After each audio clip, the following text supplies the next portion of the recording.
तो वहीं मोहिया मित्रा की संसद सदस्यता रद्द होने पर सियासी घमासान मचा हुआ है। विपक्ष जहां इसे लोकतंत्र का हनन बता रहा है, तो वहीं बीजेपी का यह कहना है कि महुआ को उनके अपराध की सजा मिली है। इसी को लेकर सुदर्शन न्यूज की संवाददाता मीनाक्षी श्रेयान ने बिहार से बीजेपी के सांसद प्रदीप कुमार से खास बातचीत की। क्या कुछ कहा, आइए आपको सुनवाते हैं। इस वक्त हमारे साथ मौजूद हैं लोकसभा सांसद बिहार से प्रदीप कुमार सिंह जी। सर, महुआ मोइत्रा को जिस तरीके से आज सदन से निष्कासित किया गया है, विपक्ष का कहना है कि ये लोकतंत्र का हनन है।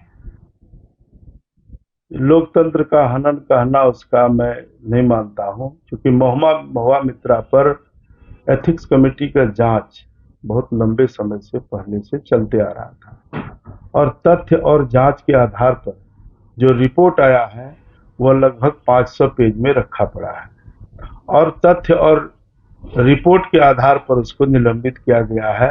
महुआ मित्रा ने लगभग 61 बार 4.5 साल में पार्लियामेंट के अंदर जो क्वेश्चन किया है, उन्हीं कंपनियों को फायदा पहुंचाने के लिए पैसा लेकर के लाभ किया है, उन्हीं की बात उठाए। एक सांसद कोई जिता के भेजता है तो अपने क्षेत्र की बातों को रखता है, डेवलपमेंट की बात करता है, परंतु जानबूझ करके प्रायोजित तरीका से उनको लाभ पहुंचाने के लिए, और इस पर जांच कमेटी बैठी है और जांच कमेटी रिपोर्ट लोकसभा के अंदर प्रस्तुत किया है, जो कि 500 पेज में रखा पड़ा है, उस आधार पर किया है। और नैतिक जवाबदेही सरकार का भी बनता है, लोकसभा के स्पीकर का भी बनता है। यदि कोई मामला जांच चल रहा है, अगर प्रूफ हो गया तो उनको उन पर कार्रवाई होनी चाहिए। इसलिए संवैधानिक तरीके से उस पर कार्रवाई किया है, उसको हटाया गया है और इससे सांसदों को भी सबक मिलेगा।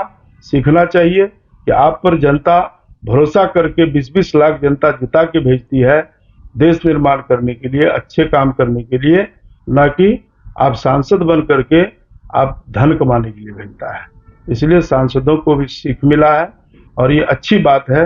और कांग्रेस की बात जहां तक रही, तो कांग्रेस सब दिन घोटालेबाज और खुद उनके दामन पर दाग रहा है, हजारों घोटाला किया है।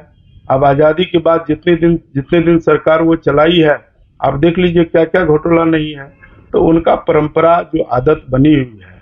अब भारतीय जनता पार्टी की सरकार है, एनडीए की सरकार है, हम कोई काम अगर अच्छा भी करते तो कभी अच्छा कहता ही नहीं है। तो जवाबदेही, वो विरोधी है, विरोध करना उनका फर्ज है, लेकिन देश की जनता देख रही है कि सांसद हो या मंत्री, अगर कोई गलत करेगा और जांच के आधार पर जो सामने आएगा, और नरेंद्र मोदी जी ऐसे प्रधानमंत्री हैं और ऐसी सरकारें हैं कि जीरो टॉलरेंस पर काम होता है। बिल्कुल।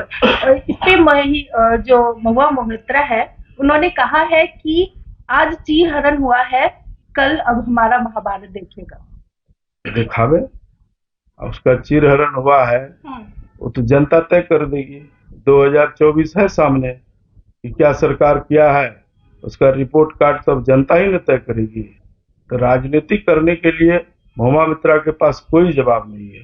पार्लियामेंट के अंदर चिल्ला चिल्ला करके उसको लाभ देने के लिए कितना नाटक किया, उसका विजुअल को चेक कीजिए।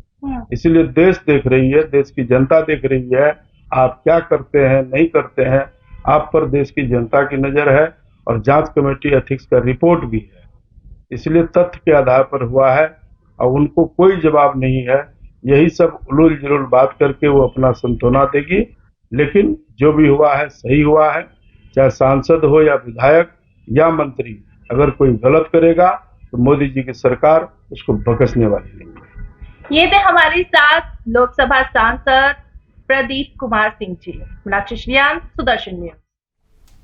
तो वहीं कांग्रेस के राज्यसभा सांसद धीरज साहू के 3 राज्यों यानी कि झारखंड, उड़ीसा और पश्चिम बंगाल के 10 ठिकानों पर बीते बुधवार से चल रही छापेमारी के आयकर विभाग ने 200 करोड़ रुपए से अधिक कैश जब्त कर लिया है। गौरतलब है कि छापेमारी में 9 अलमारियां नोटों से भरी हुई पाई गई और नोटों को गिनने के लिए मशीनें मंगवानी पड़ी। रिपोर्ट्स की माने तो 200 करोड़ से ज्यादा की गिनती हुई है। आपको ये भी बताया कि आयकर विभाग ने कंपनी के कई खातों को फ्रीज भी कर दिया। आयकर विभाग के अधिकारी कंपनी संचालित से आय से अधिक संपत्ति और इतनी बड़ी संख्या में नकदी जमा करने को लेकर लगातार आप पूछताछ कर रहे हैं। कांग्रेस नेता धीरज साहू के घर में छापेमारी लगातार जारी है। आपको बताइए वही शख्स है जिनके घर में जब छापेमारी चल रही थी और नोटें निकले थे तो गिनती जब करने के लिए मशीन लाई गई थी तो मशीन खराब हो गई थी, लेकिन नोटें खत्म नहीं हुई। 200 करोड़ से ज्यादा रुपए घर में निकले हैं।